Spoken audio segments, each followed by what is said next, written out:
Hello friends and welcome back to my channel. My name is Katelyn from Florals.com, and today I am back with a process video for the first time in a very long time, and I know several of you have been waiting for a while, but I'm happy to be back at my craft desk, although it is still quite the mess. And if you haven't been keeping up with me over on Patreon, you can check it out, and I post weekly vlogs there where I talk about mainly the unpacking process and the struggle that is getting back into scrapbooking after 4 months off essentially.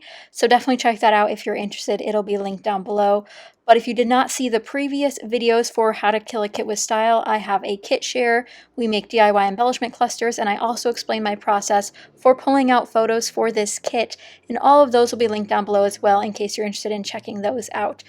But today, as you can tell, I am scrapbooking a photo of my lovely cats, Poppy and Lily, and it's just an old photo of them sitting in their cat tree together, which rarely happens. So I take that story narrative and decide to use it today, and will incorporate that part of it into my journaling and my title, which I'll save for you guys to see later on.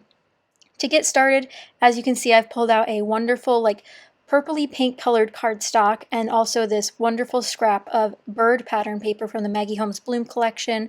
And that's just a really fun scrap that I had left over and thought this would be perfect for the cats. They absolutely love watching the birds as they're doing in this photo.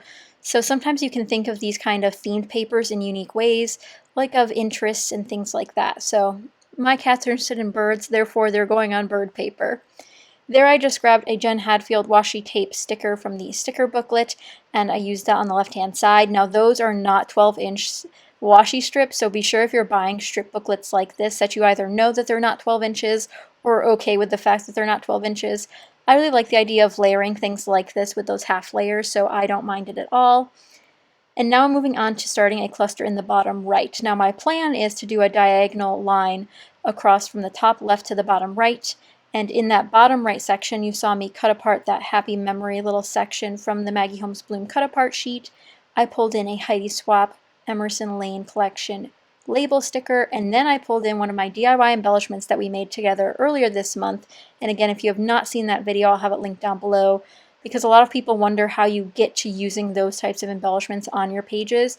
And I usually have those in mind when I start a page so that I can focus on getting it used on that page. I did, however, find myself stuck at this point when I have a 4x6 photo and I definitely want layers under it, but not sure where to start. And a ton of the pattern papers in the Maggie Holmes Bloom 12x12 paper pad are light colored backgrounds, and I like a lot of contrast between my layers underneath my photos. So here you'll see me flipping through several 6x6 paper pads trying to pull out something that might work for these particular colors. And what's nice about this picture, and I know it's kind of hard to tell because it is backlit, but you'll notice that the house in the background is a sage green color, and then the bricks on the building next door are that deep sort of red color. So I'm ignoring that deep red color and really trying to work with that sage green. So you'll see here that I pull out a sage green pattern with a dark green on top, and that's from My Favorite Things. Another great place is to always check card making places for additional supplies. They don't always just sell stamps, they also sell papers and sequins and embellishments, so always be sure to check those out when you're looking for additions to your stash.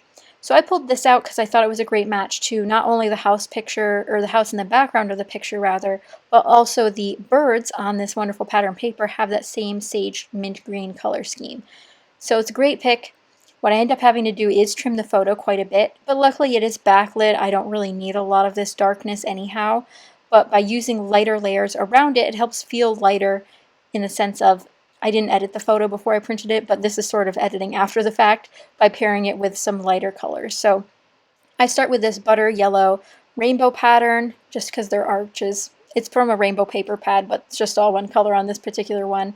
And this butter yellow is from Lawn Fawn, and then again pairing that with the My Favorite Things MFT triangle pattern there with that mint green. Making sure I take note of what the date was on the back of that photo before I glue everything together and before I forgot, because I do want to make sure that I have the correct date when I go to journal on this page. So just trimming that down again, and just some simple layers. And again, when you have that kind of additional contrast, it helps the photo pop in general, but can also help make it feel a little bit brighter without necessarily being a bright photo. Now my cluster in the bottom right is coming together fairly quickly, so I'm excited and ready to commit to putting this paper down. Now I will say my washi tape strip on the left is not on perfectly straight. I should have used my T-square ruler, When it comes to washi tape, I'm okay with just winging it. And like I mentioned before, I'm still in the settling stages of my new craft space and area, so I do try to look for things, but I didn't go all out on this page. I would consider this a simple page for me, even though it does have a lot going on. But many of you guys who have watched me for a while will know that one of my favorite things to use on a layout is a sticker book. Now luckily I have my Maggie Home sticker book included in the kit this month, and of course it coordinates so well because it is Maggie Home's bloom paper that I'm basing this color scheme off of. So I just dive right in. And luckily, since my embellishment cluster that we talked about earlier that is pre-made is mostly Maggie Home's branded items, the color scheme continues to flow naturally throughout this page. Here's where I start bringing in other designers and other elements. So these are some elements from the My Mind's Eye Meow collection. So I have that cat sticker, and then I have the puffy sticker that's black and pink. What I decided to do is give this little cat sticker something to land on. And it ends up helping me in the sense that it kind of creates a stair pattern. So I'll eventually move the right-hand cluster to south of where it is currently when I start to glue it down. Then we have that medium stair step where the cat is, and then where the title and top cluster will be the top stair step. And this is an unconventional stair step pattern because it on opposite sides of the photo. Usually it'd be on the same side, but even here on the right side we can just look at the label and then the happy memory section, and those are perfect stair steps. It's one after another but stair stepping off, so it's not perfectly aligned, and just that little bit of offset can create enough interest to the eye to make it flow upward or downward depending on the direction of your contrast and your colors and the bigger items on your page. So you'll see that right now I haven't incorporated the title, but my gears are turning on what I might want it to be and what I might be able to use. So keeping that in mind as you go along is important.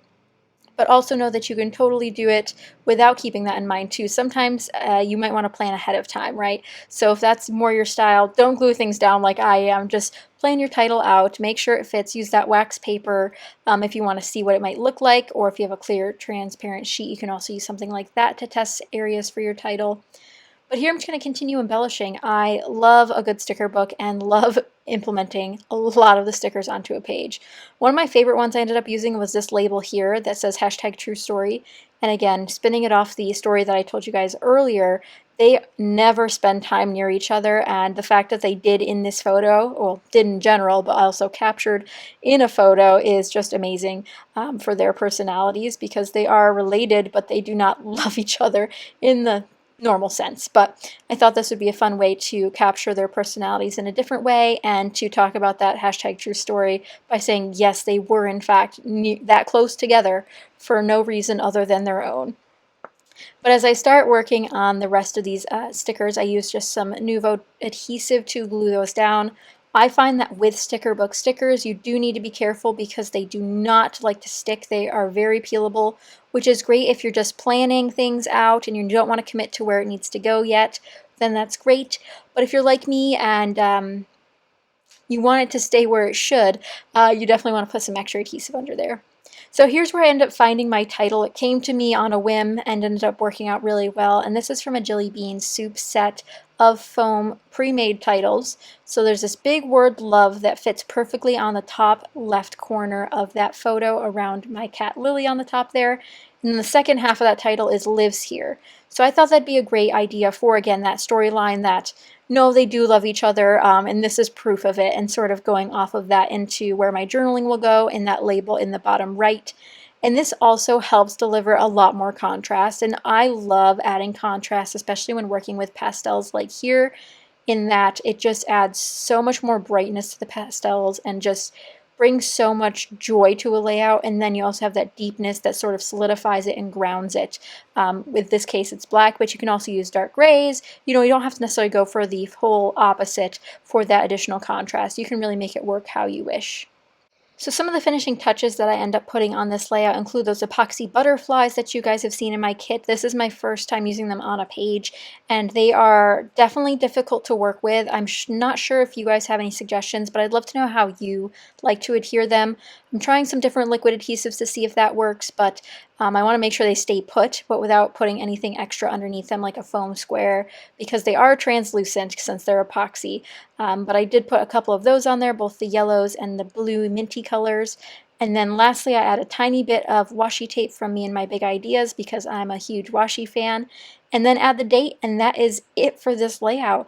My first layout in a really long time, and I hope you guys did enjoy it. If you did, be sure to give it a thumbs up and subscribe if you're not already, because I will be posting more process videos and so many other videos coming very, very soon.